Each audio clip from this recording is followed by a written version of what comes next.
Ya baik, Assalamualaikum warahmatullahi wabarakatuh. Alhamdulillah, syukurillah.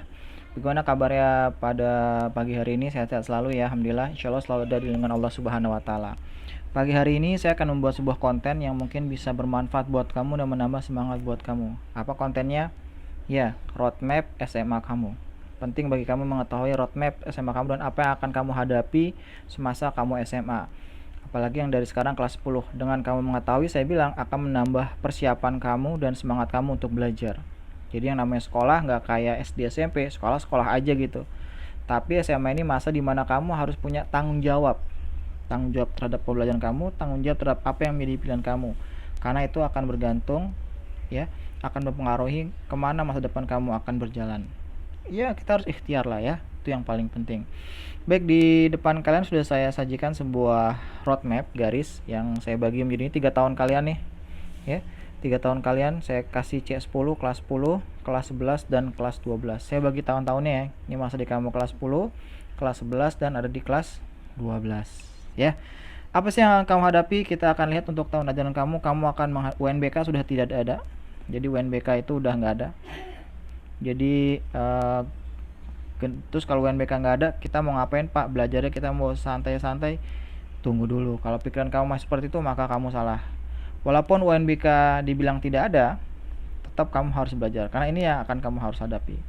Hal yang pertama yang kamu akan hadapi adalah kamu akan menghadapi yang namanya di kelas 11 ujian pemerintah. Yang pertama adalah AKM. AKM adalah semacam kayak ujian pengganti UNBK yang digunakan pemerintah untuk mengetahui sejauh mana kompetensi sekolah dan guru. Jadi penilaiannya bukan ke siswa tapi guru, tapi melalui siswa. AKM ini kepanjangan dari asesmen kompetensi minimum. Jadi di mana siswa akan dicek masalah terkait masalah, misalnya di AKM ini akan dicek masalah terkait misalnya literasi, ya. Kemudian kemampuan analisanya diuji. Nah, yang ini akan berimpact kepada penilaian. Sebenarnya sekolah itu dalam memanage siswa itu bener apa enggak sih? Dan ini memang dilakukan pada akhir di tengah kelas 11 ya, dan survei karakter. Bentuknya kayak gimana kita juga belum tahu karena ini masih rencana dan masih penggodokan dari pemerintah. Kenapa sih harus ada AKM kalau menurut pemerintah? Karena UNBK yang dilakukan di akhir itu tidak akan membuat dampak yang efektif. Sehingga AKM ini dilakukan di akhir semester, di pertengahan pembelajaran, sehingga kalau ada perbaikan bisa dilakukan lagi untuk kedepannya. Materinya apa aja Pak? Saya juga belum tahu. Tapi kalau materi yang kemarin guru-guru coba itu lebih kepada kemampuan literasi ya. Kemampuan literasi, kemampuan baca doang Pak, bukan. Kemampuan literasi yang masuk kemampuan baca ini adalah kemampuan bagaimana kamu bisa menerjemahkan baca yang kamu informasi yang kamu terima, kamu bisa olah dengan sedemikian rupa sehingga bisa digunakan untuk kepentingan kamu sendiri dan kepentingan orang yang membaca informasi tersebut. Jadi mengolah informasi intinya, ya seperti itu. Kemudian survei karakternya kayak gimana saya juga nggak tahu. Nanti kita lihat aja bagaimana pemerintah yang nanti akan mengajukan. Kemudian yang kedua, di kelas 11 ini masih santai ya. Terus apa yang harus siapkan? Siapkan sebaik-baiknya ya. Karena saya yakin dan percaya kamu bisa lah ya.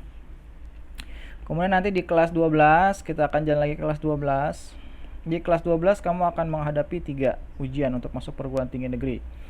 Ya, yang pertama adalah seleksi nasional masuk perguruan tinggi negeri. Ya, inilah seleksi nasional masuk perguruan tinggi negeri. Ya, ini berdasarkan apa? Ini berdasarkan nilai rapot. Ya. Rapot. Saya singkat aja kali ya. NR. Nah, jadi rapot kamu harus bagus, ya, harus rata-rata. Bagaimana kriterianya Pak? Saya juga kurang tahu. Nanti kamu bisa tanya-tanya ke Bu Kori. Yang paling penting adalah nilai kamu tidak mengalami penurunan. Itu yang paling penting dari seleksi nasional masuk perguruan tinggi, karena ini menggunakan nilai rapot. Itu yang paling penting. Jadi jangan kamu harus terus belajar dan berdoa ya. Jadi kalau kamu masih kelas 10, masih semester 2, masih banyak perbaikan yang kamu bisa lakukan untuk masuk jalur ini. Dan alhamdulillah tahun ini juga banyak kakak kelas kita yang masuk dari jalur perguruan tinggi negeri ini.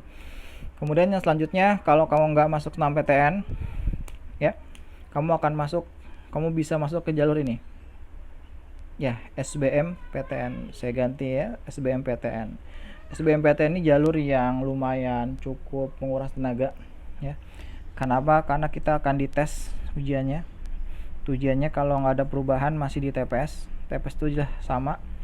Tes kemampuan pengetahuan skolastik, itu kemampuan dasar kamu kayak bahasa Indonesia, bahasa Inggris, matematik ya, seperti itu ya. Jadi nanti apapun tesnya, nanti bentuk tesnya nanti kamu bisa baca lagi karena pengembangannya beda-beda. Dan TPA itu adalah tes pengetahuan akademik. Nah, akademik ini kamu akan diuji sejauh mana kemampuan kamu dalam mengolah. Jadi walaupun UNBK nggak ada, tetap kamu harus rajin belajar karena ending poinnya kamu harus mengikuti tes SBMPTN. Pak, saya nggak mau masuk perguruan tinggi negeri, saya masuk sekolah tinggi dinasan. Sama, tetap kamu harus menyiapkan ini dengan baik. Karena kalau kamu nggak menyiapkan ini dengan baik ya, dari mulai sekarang nih, dari kelas 10 ini, nah nanti kamu akan banyak keteteran. Jangan tertipu oleh buku-buku yang mengatakan bahwa buku ini akan membantu kamu memahami dalam waktu 1 hari 1 malam. Itu nggak mungkin banget, karena tidak ada kesusahan yang bangun jadi setiap hari semalam ya, dalam semalam. Semua harus dilalui dengan usaha dan doa. Kemudian SM itu kepanjangan dari seleksi mandiri ya. Ini yang dilakukan oleh PTN secara mandiri.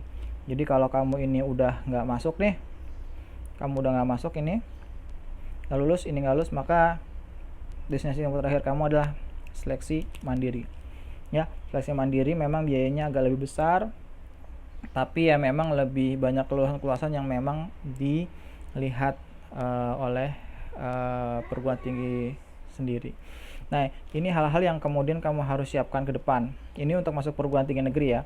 Beda lagi kalau kamu yang masuk luar negeri. Kalau luar negeri biasanya berdasarkan apa kita nggak tahu, karena ujian nasional juga udah nggak ada nilainya. Maka nanti biasanya berdasarkan ijazah mungkin ya. Dan ini sangat pengaruh sekali untuk kamu masuk ke perguruan tinggi di luar negeri sana. Baik, demikian hal-hal yang akan kamu hadapi di kelas 10 nanti. Saya harap kamu bisa mempersiapkan ini dengan maksimal, jangan malas-malasan.